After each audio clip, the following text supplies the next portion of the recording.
যদিহে আজিৰ ভিডিঅ'টো আপোনালোকৰ ভাল লাগে তেন্তে লাইক কৰিব, কমেণ্ট কৰিব, শ্বেয়াৰ কৰিব আৰু যদিহে প্ৰথমবাৰৰ বাবে মোৰ চেনেলটো চাইছে তেন্তে ছাবস্ক্ৰাইব কৰিব আৰু ছাইডত থকা বেল আইকনটো ক্লিক কৰি দিব।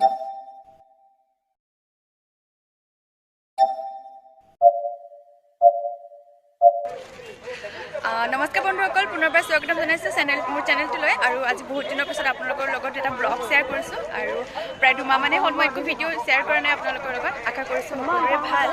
আৰু দেখি চাগে গম পাইছে মই ক'ত উপস্থিত আছোঁ আজি। আৰু মই উপস্থিত আছোঁ কমাৰ গাঁৱত, য'ত শ্ৰীমন্ত শংকৰদেৱ সংঘৰ অধিৱেশন হৈ আছে 89 সংখ্যক।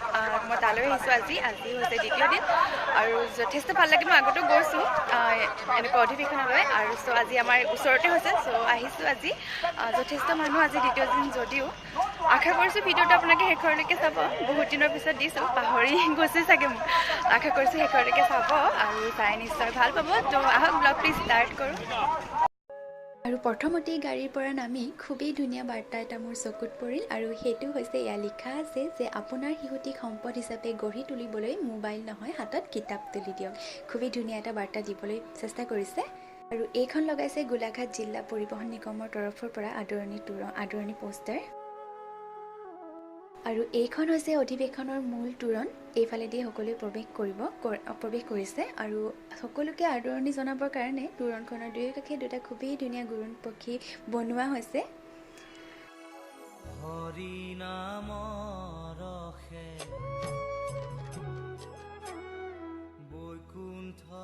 এতিয়া আমি মূল তোৰণেদি অধিৱেশনস্থলীত প্ৰৱেশ কৰিছোঁ আৰু এইখনেই হৈছে বোকাখাটৰ কমাৰ গাঁৱৰ মুহুৰা পথাৰত অৱস্থিত ঐতিহ্যমণ্ডিত কাজিৰঙা সমন্বয় ক্ষেত্ৰ।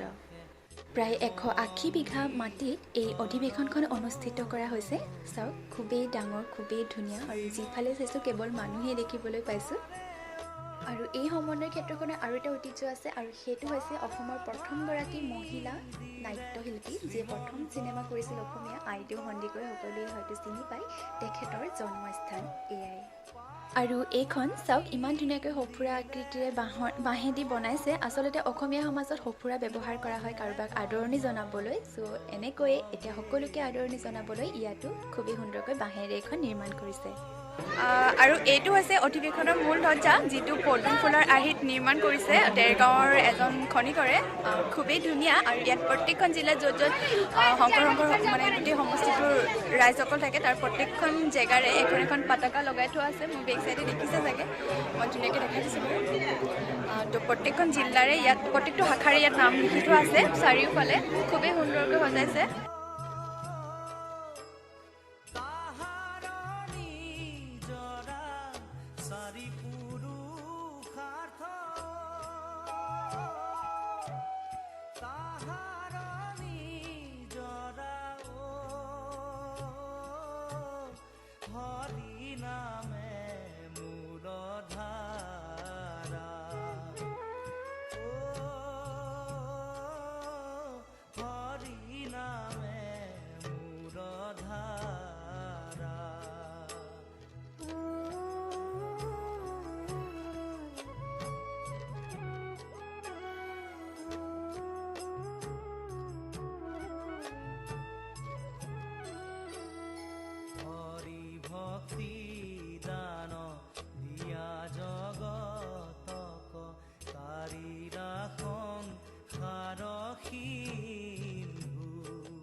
আৰু এইখন হৈছে আদৰণি সমিতিৰ কাৰ্যালয় তোৰণ। আৰু এইটো হৈছে অধিৱেশনৰ মূল প্ৰতিনিধি শিবিৰ, যিটো মিচিংসকলে যিটো পৰম্পৰাগত ঘৰ থাকে, চাংঘৰ বুলি কয়। তো সেই চাংঘৰৰ আৰ্হিত নিৰ্মাণ কৰিছে। খুবেই ধুনীয়া। ইয়াত যে চবেই উঠি ফটো চটো কৰি আছে, চবেই কিমান সুন্দৰকৈ বনাইছে। একেবাৰে মিচিং ঘৰৰ আৰ্হিত, চাংঘৰৰ আৰ্হিত। মই বেক কেমেৰা কৰি আপোনালোকক দেখুৱাম।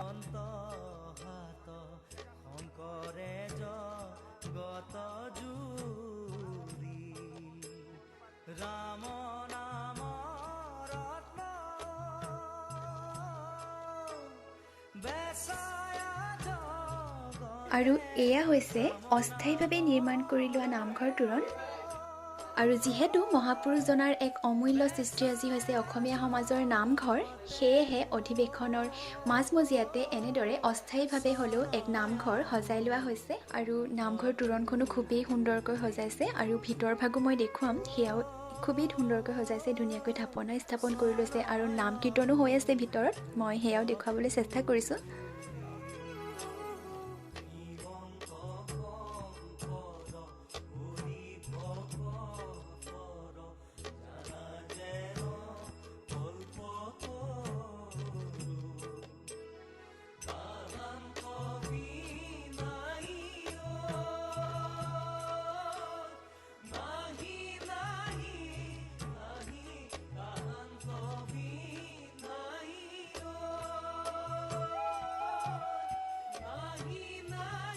আৰু এতিয়া নামঘৰত প্ৰসাদো বিতৰণ কৰি থকা হৈছে।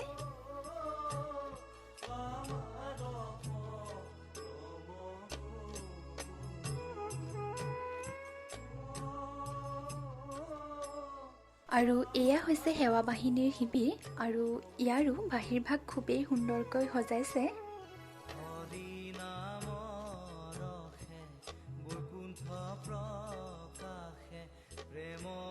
কিন্তু ইয়াৰ ভিতৰ ভাগত সকলোকে প্ৰৱেশ কৰিবলৈ দিয়া হোৱা নাই, কেৱল সেৱা বাহিনীৰ লোকসকলকে দিয়া হৈছে।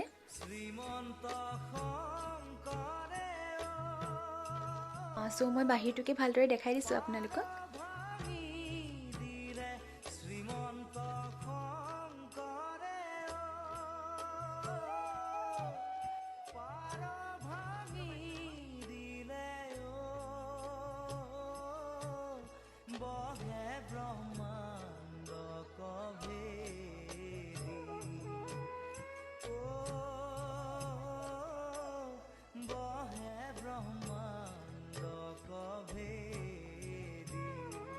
আৰু এয়া হৈছে প্ৰতিনিধি শিবিৰৰ আদৰণি তোৰণ।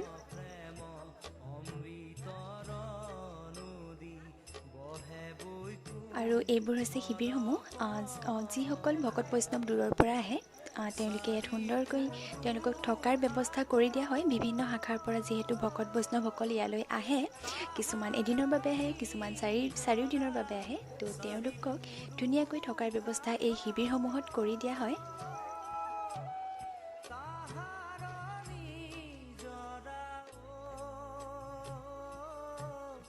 আৰু প্ৰত্যেকটো শাখাৰ বাবেই সুন্দৰকৈ একোটা একোটা শিবিৰ নিৰ্মাণ কৰা হৈছে, আৰু খুবেই সুন্দৰকৈ নিৰ্মাণ কৰিছে শিবিৰবিলাকো।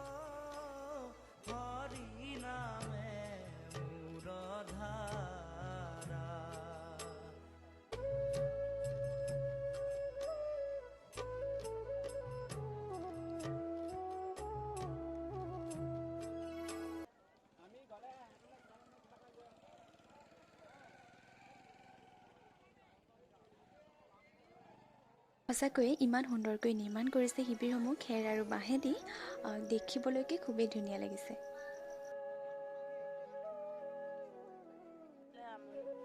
আৰু এতিয়া ইয়াৰ পৰা ওলাই আহি অন্য এখন পোষ্টাৰ মোৰ চকুত পৰিছে, আৰু তাত লিখা আছে যে পৃথিৱীখন মৰুভূমি হৈ গ'লে আপুনি কেনেকৈ জীয়াই থাকিব, সেয়েহে আমি সকলোৱে একোটাকৈ গছপুলি ৰোপণ কৰিব লাগে। খুবেই ধুনীয়া বাৰ্তা। আৰু এতিয়া অকণমান যিহেতু ইয়াত বস্ত্ৰমেলা, গ্ৰন্থমেলা আৰু প্ৰদৰ্শনীও হৈছে, চ' এতিয়া অকণমান বস্ত্ৰ আৰু বাণিজ্য মেলা চাবলৈ যাওঁ।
বস্ত্ৰ আৰু বাণিজ্য মেলা চাই আমাৰ হৈ গৈছে তো এতিয়া অকণমান গ্ৰন্থমেলা আৰু প্ৰদৰ্শনী চাবলৈ যাওঁ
আৰু এয়া চাওক গ্ৰন্থমেলাৰ একেবাৰে মাজমজিয়াতে ইমান সুন্দৰ আৰু ডাঙৰকৈ মহাপুৰুষ শ্ৰীমন্ত শংকৰদেৱৰ এখন ফটো লগাই থোৱা আছে আৰু তাৰ তলতেই মহাপুৰুষজনাৰ বৰগীতৰ দুফাকি লিখি থৈ মহাপুৰুষজনৰ জন্ম আৰু মৃত্যুৰ তাৰিখ লিখা আছে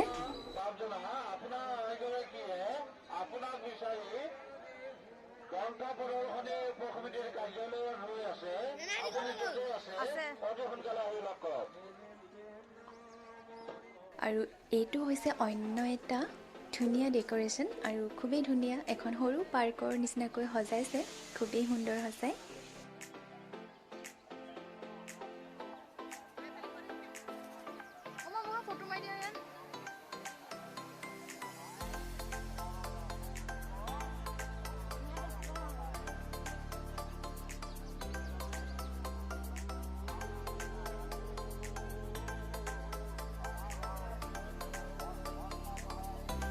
আৰু এইখন একেবাৰে গ্ৰন্থমেলাৰ মাজমজিয়াত এখন অসমৰ ধুনীয়া এখন ডাঙৰ মেপ বনাই থৈছে আৰু অসমৰ প্ৰত্যেকখন জিলা ইয়াত দেখুওৱা হৈছে কোনখন জিলা কোনডোখৰত আছে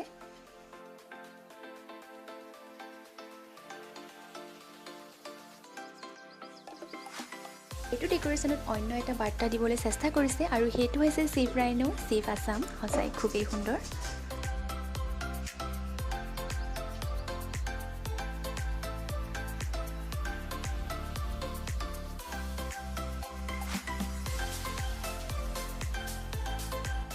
আৰু এতিয়া আমাৰ যিখিনি পাৰিলোঁ গোটেইখিনি প্ৰায় চোৱা হৈছে এতিয়া এইখন হৈছে কাজিৰঙা নেশ্যনেল পাৰ্কৰ মেপ হয় এই মেপখনৰ কাষতে এখন মিনি কাজিৰঙা বনাবলৈ চেষ্টা কৰিছে কাজিৰঙা যেহেতু কাজিৰঙা নেশ্যনেল পাৰ্ক আমাৰ অসমৰ এক গৌৰৱ চ' সেই কাজিৰঙাখনকে ইয়াত এখন মিনি কাজিৰঙা কৰি সকলোখিনি দেখুৱাবলৈ প্ৰয়াস কৰিছে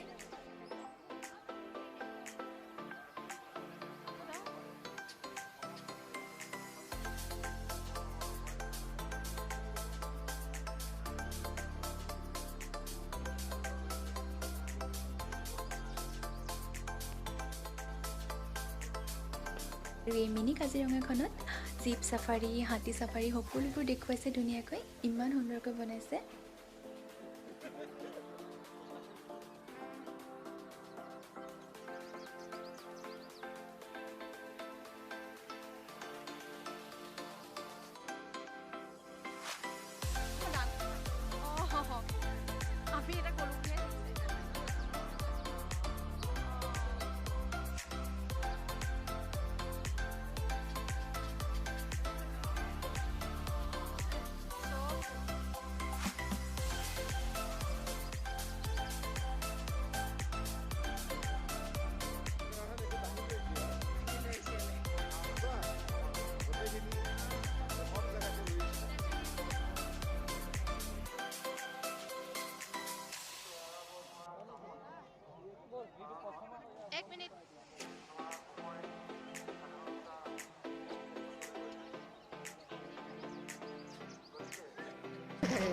তো এতিয়া বহুত দেৰি হৈ গ'ল 8টা বাজি গ'ল সন্ধিয়া একদম দিনৰ 3টা বজাৰ পৰা ঘূৰি তথাপিও গোটেইখিনি শেষ নহ'ল 5 ঘণ্টা হৈ গ'ল ঘূৰি আছোঁ তথাপিও চাগে আৰু বহুত কিবা কিবি দোকান চোকান চাবলৈ থাকিয়ে গ'ল মেলা বহুত চাবলৈ থাকি গ'ল তথাপিও যিমানখিনি মই চালোঁ আপোনালোকৰ লগতো শ্বেয়াৰ কৰিছোঁ বাট বহুত ভাল লাগিলে আহি ভাল লাগিলে আৰু মানুহৰ ইমান সমাগম তাকে দেখি খুব ভাল লাগিলে ভক্তপ্ৰাণ ৰাইজক দেখি খুব ভাল লাগিলে মোৰ পাছফালে জেঠাই আছে জেঠাই আৰু দূৰৰ পৰা আহিছে আমিতো ফৰকাটিঙৰ পৰা আহিছোঁ আৰু জেঠাই আহিছে একদম সাপেখাতিৰ পৰা ডিব্ৰুগড়ৰ ওচৰত জেঠাই ক'ব কেনেকুৱা লাগিলে জেঠাই কৈ থকা পা কেনেকুৱা লাগিলে ইয়াত আহি চাবলৈ পায় অকণমান ডাঙৰকৈ কওক বহুত ভাল লাগিল চাবলৈ পায় ইমান যে বৰ্তমান ৰাইজ কিমান যে দূৰৰ পৰা আহি যে ইয়াত যে গোটেই হেৰি অধিৱেশনস্থলীত যে এনেকৈ সহযোগ কৰিছে সকলোকে দেখা পায় আৰু ময়ো চাবলৈ পাই নতুন বহুত ভাল লাগিল ধন্যবাদ তো জেঠাই কৈছে যে কিমান ভাল লাগিলে খুবেই ভাল লাগিল সঁচাই আজি অকল মা পাপা অহা নাই এনেইতো মা পাপা থাকে ব্লগবিলাকত মোৰ লগত আজি মা পাপা জেঠাই দুজনী বা আহিছে বাৰ দুটা পোৱালি আহিছে পোৱালিকেইটাও 5 ঘণ্টা ধৰি খোজেই কাঢ়ি আছে গোটেই অধিৱেশনত তো সিহঁতেও খুব ভাল পাইছে আৰু মই যিখিনি দেখিলোঁ আপোনালোকৰ লগতো শ্বেয়াৰ কৰিলোঁ আৰু আশা কৰিছোঁ ভিডিঅ'টো ভাল পাব আৰু শেষলৈকে চালে যাতে সকলোৱে তো এতিয়া ঘৰলৈ তো এতিয়া আমি ঘৰলৈ যাব লাগে গাড়ী ইয়াতে অলপ দূৰত পাৰ্ক কৰা আছে চ' আশা কৰিছোঁ ভিডিঅ'টো আপোনালোকে শেষলৈকে চালে আৰু যদিহে সঁচাই ভাল পালে তেন্তে লাইক কৰিব কমেণ্ট কৰিব শ্বেয়াৰ কৰিব আৰু যদিহে চেনেলটো ছাবস্ক্ৰাইব কৰা নাই তেন্তে ছাবস্ক্ৰাইব কৰিব তো আজিলৈ ইমানেই ধন্যবাদ